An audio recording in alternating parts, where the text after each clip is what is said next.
আমার নাম নবনীলা হিমাচল। আবৃত্তি করছি লুকোচুরি। লিখেছেন কবি রবীন্দ্রনাথ ঠাকুর। আমি যদি দুষ্টুমি করে চাপার গাছের চাপা হয়ে ফুটি, ভোরের বেলা মাগো ডালের পরে কচি পাতায় করি লুটোপুটি, তবে তুমি আমার কাছে হারো, তখন কি মা চিনতে আমায় পারো? তুমি ডাকো, খোকা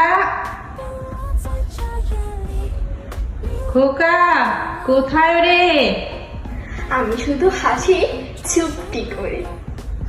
যখন তুমি থাকবে যে কাজ নিয়ে, সবই আমি দেখবো নয়ন মেলে।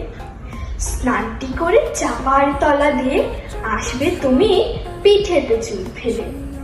এখান থেকে পুজোর ঘরে যাবে, দূরের থেকে ফুলের গন্ধ পাবে।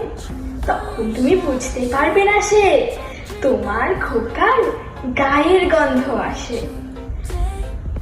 দুপুর বেলা মহাভারত হাতে বসবে তুমি সবার খাওয়া হলো।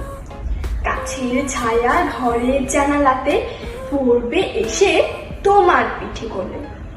আমি আমার ছোট্ট ছায়াখানি দোলাবো তোর বইয়ের পরে আনি।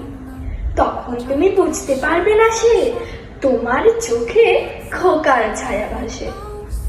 সন্ধেবেলা প্রদীপ খানি জেলে যখন তুমি যাবে গোয়াল ঘরে, তখন আমি ফুলের খেলা খেলে টুক করে মা পড়ব ভুঁয়ে ছড়ে। আবার আমি তোমার খোকা হব, গল্প বলো তোমায় গিয়ে কব। তুমি বলবে, দুষ্টু ছেলে কোথা? আমি বলবো না সে কথা। সবাইকে ধন্যবাদ।